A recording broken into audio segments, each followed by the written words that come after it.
যে আমরা বিআইডব্লিউটিসির একটা সরকারি প্রতিষ্ঠান, আমাদের দীর্ঘদিনের প্রায় 53 বছর ভোগ করে আসা আমাদের ইশাখা বাংলো সম্পত্তি 3 এবং 4 বাংলো সম্পত্তি কিছু কুচক্র মহল, বিশেষ করে নাম বলবো আপনার হচ্ছে কুমুদিনী ওয়েলফেয়ার ট্রাস্ট, তারা অবৈধভাবে আমাদের ভোগ দখলকৃত সম্পত্তি তারা দখল করার পায়তারা করছেন। এই বিষয়ে আমরা আজকে আমাদের এই মানববন্ধন এবং বিস্তারিত আমরা প্রেস ব্রিফিং এর মাধ্যমে আপনাদেরকে জানাবো। আমরা আজকে বিআইডব্লিউটিসি একটি সরকারি প্রতিষ্ঠানের মানে সর্বস্তরের কর্মকর্তা কর্মচারীরা আজকে এখানে উপস্থিত হয়েছি একটা বিষয় নিয়ে, সেটা হচ্ছে নারায়ণগঞ্জ ইশাখা বাংলো 3 ও 4, এটা আমাদের ভোগ দখলকৃত সম্পত্তি। আমরা প্রায় 50 থেকে 53 বছর ধরে এটা ভোগ দখল করে আসছি এবং আমাদের নামে নামজারি আছে, আমরা এটা আরএস আছে, আমরা এটা পৌরকর দেই।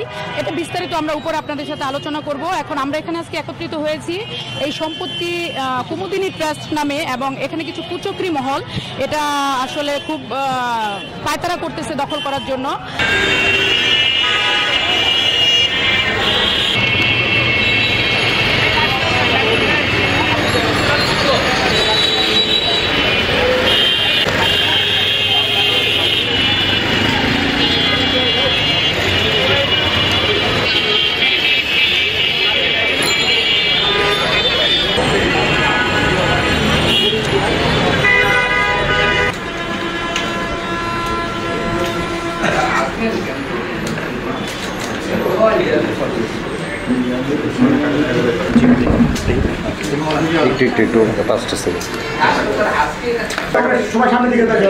বলবো কথা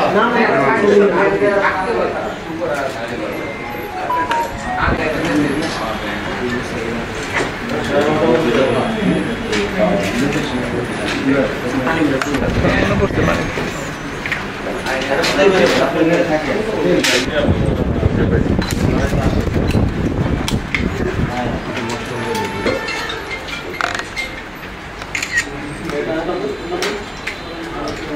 কেউ প্রচার করবে না।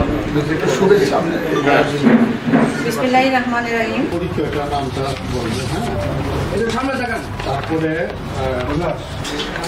আজকে সাংবাদিক সম্মেলন 1972 সালে প্রেসিডেন্ট অধ্যাদেশ 28 বলে বিআইডব্লিউটিসি মালিক, এবং 1972 সাল থেকে অদ্যাবধিকালীন আমরা বিআইডব্লিউটিসি সকল কর্মকর্তার ওইখানে বাংলো ছিল, স্টাফ কোয়ার্টার ছিল, আমরা বসবাস করে আসছি। এবং সংস্কারের কাজে আমাদেরকে ওইখান থেকে আমাদের স্টাফ অফিসারকে তুলে নিতে হয়েছে। সংস্কারের কাজের কারণে ওইটা খালি করে যখন আমরা এটাতে কাজ ধরতে গেলাম, আমাদের কাজটা সংস্কার কাজ শুরু হলো। সেক্ষেত্রে কি হলো, সেই ক্ষেত্রে কুমুদিনী ট্রাস্ট যেটা আছে তারা এসে কিছু সংখ্যক সন্ত্রাসী নিয়ে এসে আমাদের কার্যক্রমটা বন্ধ করার চেষ্টা করলো। এখন প্রমাণ হচ্ছে আমরা কিন্তু 72 থেকে স্টিল নাও আমরা ওইটার মালিকারা এবং ভোগ দখল করে আসছি।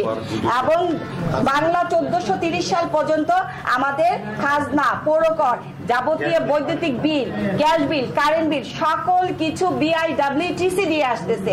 সেক্ষেত্রে কুমুদিনী কিভাবে মালিকানা দাবি করে তা আমাদের বোধগম্য নয়। তারা কুমুদিনী এর পারপাসে আদালতে গিয়েছে, আদালতে এই মামলাটা বিচারাধীনে আছে, আর সেটা শুনানি হবে 19/5/2024 তারিখে। সেক্ষেত্রে আমরাও তা মেনে নিচ্ছি। আদালতকে আমরা সম্মান করি, সম্মান করে দুই পক্ষের একটা আলোচনা হলো, ওকে ফাইন, সকল কিছু আদালতের ঊর্ধ্বে কোনো কিছু না। আদালতকে সম্মান করে আমরা দুই পক্ষ কি করলাম, আলোচনা করলাম যে আমরা এখানে আর যাব না, আদালত যে রায় দিব সেটাকে আমরা মেনে দেব, অথচ কুমুদিনী সেই রায়টাকে না মেনে তারা সন্ত্রাসী কার্যক্রম পরিচালনা করলো। সন্ত্রাসীদের নিয়ে আমাদের নিরাপত্তা প্রহরীদের মারধর, আমাদের লাইন কেটে দিল, অবৈধভাবে দখল করা অপচেষ্টা করছে। সেক্ষেত্রে আমরা যেন দখলটা, আমাদের মূল দাবি আমাদেরটা যেন আমাদের কাছেই থাকবে ইনশাল্লাহ। সেক্ষেত্রে কুমুদিনী যেন অন্তত আমাদের মামলা রায় না হওয়া পর্যন্ত সন্ত্রাসী কোনো কার্যক্রম না ওইখানে চালায়, এটাই আমাদের মূল দাবি।